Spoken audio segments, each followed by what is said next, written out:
Hello साथीहरु नमस्ते स्वागत छ तपाईलाई technicalpk.com च्यानलमा। आज म तपाईहरुलाई युट्युबमा आफ्नो भिडियो कसरी सर्च लिस्टमा ल्याउने र ट्याग कसरी लगाउने भन्ने बारेमा जानकारी गराउने छु र तपाईहरुलाई क्रोम ब्राउजरबाट कसरी भिडियो अपलोड गर्ने भन्ने बारेमा तपाईहरुलाई म जानकारी गराउने छु। जानकारी गराउनु भन्दा पहिला मेरो एउटा सानो रिक्वेस्ट छ तपाईहरुलाई, यदि आजैसम्म पनि तपाईहरुले यस च्यानललाई सब्स्क्राइब गर्नु भएको छैन भने भिडियोको तल रातो बटनमा सब्स्क्राइबको बटन देखिँदैछ, त्यसमा टच गरेर छेउमै आएको बेल आइकन घण्टीलाई टच गर्नु होला। लौ त साथीहरु सुरु गरौँ। त्यसको लागि साथीहरु तपाई क्रोम ब्राउजरमा जानुहोस्। ब्राउजरमा गइसकेपछि तपाईले सर्च बारमा सर्च गरेर www.com.youtube.com हानेर सर्च गरेर पनि तपाईले YouTube ओपन गर्न सक्नुहुनेछ र मैले यहाँ YouTube यहाँदेखि ओपन गर्दैछु। त्यसपछि साथीहरु तपाईले देख्न सक्नुहुन्छ तपाईको च्यानलको लोगो। यदि तपाईले साइन इन गर्नु भएको छैन भने प्लिज साइन इन गर्नुहोस्। मैले अलरेडी साइन इन गरिसकेको हुनाले मैले गरेन। त्यसपछि तपाईले माथि देख्न सक्नुहुन्छ थ्री डटमा एकचोटि टच गर्नुहोस्। थ्री डटमा टच गरिसकेपछि तपाईले देख्न सक्नुहुन्छ डेस्कटप साइट टच गर्नुहोस्। यसमा डेस्कटप साइट खोलेपछि के हुन्छ त भन्दा हाम्रो कम्प्युटरको जस्तो एउटा साइट खोल्छ, कम्प्युटर जस्तो खुल्छ। त्यही भएर हामीलाई सजिलो हुन्छ, त्यही भएर हामीले डेस्कटप साइट खोल्नु पर्ने हुन्छ। त्यसपछि तपाईले देख्न सक्नुहुन्छ भिडियोको, यहाँ देख्नुहुन्छ भिडियोको आइकन जस्तो एउटा छ, त्यसमा टच गर्नुहोस्। एकचोटि टच गरिसकेपछि तपाईले यहाँ देख्न सक्नुहुन्छ अपलोड भिडियो। अपलोड भिडियोमा टच गर्नुहोस्। टच गरिसकेपछि तपाईले यहाँ देख्न सक्नुहुन्छ पब्लिशमा छ, यो तपाईले प्राइभेटमा राख्नुहोस् है। किनकि कहिले कसैको फोन आउन सक्छ, भिडियो अपलोड गर्दा गर्दै लाइन जान सक्छ, इन्टरनेट कट हुन सक्छ, के भरोसा भयो इन्टरनेटको। त्यही भएर तपाईले प्राइभेटमा राख्नु होला। प्राइभेटमा राखिसकेपछि तपाईले यहाँ देख्न सक्नुहुन्छ एउटा लोडिङको चिन्ह देखाएको छ, यसमा टच गर्नुहोस्। यसमा टच गरिसकेपछि तपाईले यहाँ देख्न सक्नुहुन्छ थ्री डट छ कुनामा, त्यसलाई टच गर्नुहोस्। टच गरिसकेपछि तपाईको मोबाइलमा यस्तो खाली इन्टरफेस खुलेर आउँछ। तपाईको भिडियो यहाँ ओपन सो हुन्छ, जस्तो कि मेरो भिडियो मैले अपलोड गर्दैछु, देख्न सक्नुहुन्छ अपलोड हुँदैछ। अब यहाँ तपाईको नेटमा भर पर्छ। तपाईको नेट यदि फास्ट छ भने छिटै अपलोडिङ हुन्छ र स्लो छ भने स्लो हुन्छ।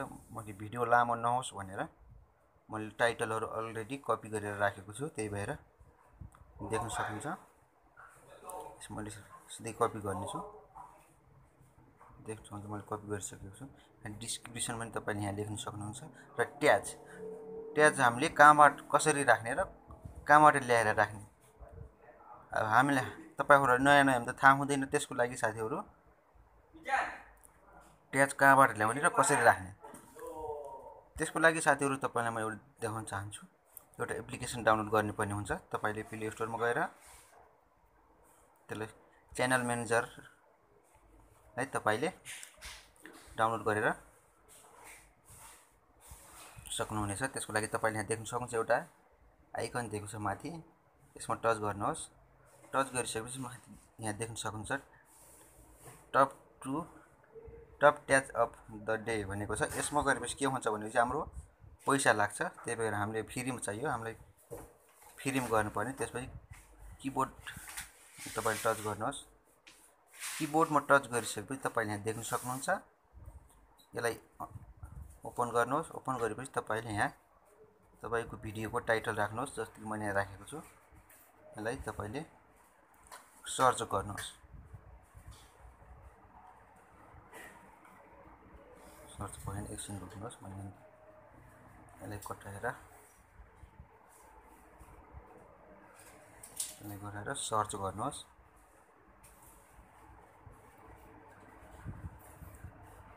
देख्न सक्नुहुन्छ सर्च हुँदैछ, यहाँ आइसक्यो। यहाँ थुप्रै खाले छन् ट्यागहरु, तपाईले कुनै पनि राख्न सक्नुहुनेछ। यदि तपाईलाई अरु चाहियो भने तपाईले फेरि यहाँ मिलाएर तपाईले सर्च गर्न सक्नुहुन्छ। यसरी तपाईलाई सजिलो हुनेछ।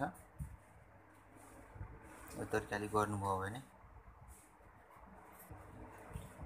जस्तो कि तपाईँले कुन राख्न चाहनुहुन्छ तपाईँले यहाँ रातो बटनमा आइकन देख्नुहुन्छ, यसलाई टच गर्नुहोस्, कपी गर्नुहोस्। कपी गरिसकेपछि तपाईँ फेरि ब्याक ब्राउजरमा जानुहोस्। ब्राउजरमा गएर तपाईँले यहाँ देख्न सक्नुहुन्छ। यसमा फेरि त्यो तपाईँले कपी गरेको ट्यागहरू सबै यहाँ प्रिन्ट गरिदिनुहोस्। देख्न सक्नुहुन्छ सबै आइसकेको छ। यही तरिकाले तपाईँले पनि गर्न सक्नुहुन्छ। अब थम्बनेल कसरी हाल्ने, यहाँ तपाईँले युट्युबले अलरेडी तपाईँलाई 3टा दिएको हुन्छ। तपाईँले मैले 3टा चुज गर्नु होला र तपाईँले छुट्टै बनाएर राख्नु भएको छ भने यहाँबाट चुज गर्न सक्नुहुन्छ। तपाईँ देख्न सक्नुहुन्छ। यति सब भइसकेपछि तपाईँले डिस्क्रिप्सन लेख्नुहोस् र डिस्क्रिप्सन लेखिसकेपछि तपाईँले यहाँ देख्न सक्नुहुन्छ प्राइभेट। हाम्रो प्राइभेटमाथि तपाईँले पब्लिसमा गर्नुहोस्। पब्लिसमा गरिसकेपछि तपाईँ माथि देख्न सक्नुहुन्छ पब्लिसमा टच गर्नुहोस्। पब्लिस गरिसकेपछि यति गरिसकेपछि हाम्रो भिडियो कसरी सर्च लिस्टमा आउँछ त तपाईँलाई म देखाउने छु। यति भइसक्यो भिडियो। अब हामी युट्युबमा जान्छौँ। त्यसको लागि युट्युबमा गयौँ। युट्युबमा गएर तपाईँले सर्च बारमा देख्नुहोस्। सर्च बारमा टाइप गर्नुहोस्। मैले अलरेडी कपी गरिराखेको छु, त्यही भएर मैले गरेन। त्यसपछि तपाईँले देख्न सक्नुहुन्छ पहिलो नम्बरमा मेरो भिडियो सर्च लिस्टमा आइसकेको छ। देख्न सक्नुहुन्छ यो भिडियो मैले भर्खर अपलोड गरेको भिडियो हो। सर्च लिस्टमा आइसकेको छ। देख्न सक्नुहुन्छ सर्च लिस्टमा। यसरी नै तपाईँले पनि आफ्नो भिडियोलाई ल्याउन सक्नुहुनेछ। यही तरिकाले फलो गर्नुभयो भने यही सेटिङहरू तपाईँले सजिलैसँग सर्च लिस्टमा ल्याउन सक्नुहुनेछ र तपाईँको भिडियोमा भ्युज बढ्ने सम्भावना धेरै हुन्छ र सब्सक्राइब गर्न पनि धेरै सम्भावना हुन्छ। यो तरिकाले गर्नुभयो भने अवश्य नै तपाईँको च्यानलमा भ्यू बढ्नेछ र सब्सक्राइब पनि बढ्नेछ। देख्न सक्नुहुन्छ। सबभन्दा महत्त्व त्यसमा ट्यागको हुन्छ। ट्याग तपाईँले यही एप्लिकेसनबाट तपाईँले कपी गरेर हाल्न सक्नुहुन्छ। देख्न सक्नुहुन्छ। तपाईँको च्यानलको नाम सर्च लिस्टमा ल्याउनको लागि तपाईँले यहाँबाट पनि गर्न सक्नुहुनेछ। त्यसको लागि तपाईँले यसलाई ओपन गर्नुहोस्। ओपन गरिसकेपछि तपाईँको च्यानलको नाम लेख्नुहोस्। च्यानलको नाम सकेपछि तपाईँले यहाँ सर्च गरिदिनु भयो भने तपाईँको च्यानल पनि सर्च लिस्टमा अगाडि आउनेछ। आज नै भिडियो यति नै थियो। तपाईँहरूलाई कस्तो लाग्यो? मन परेमा लाइक, कमेन्ट, सब्सक्राइब, सेयर गर्न नभुल्नुहोला। अर्को भिडियो लिएर आउने छु। आजलाई यति नै। हवस् त, धन्यवाद। सब्सक्राइब गर्नुहोस्। सब्सक्राइब गरिसकेपछि छेउमा भएको बेल आइकन घन्टीलाई क्लिक गर्नुहोस्।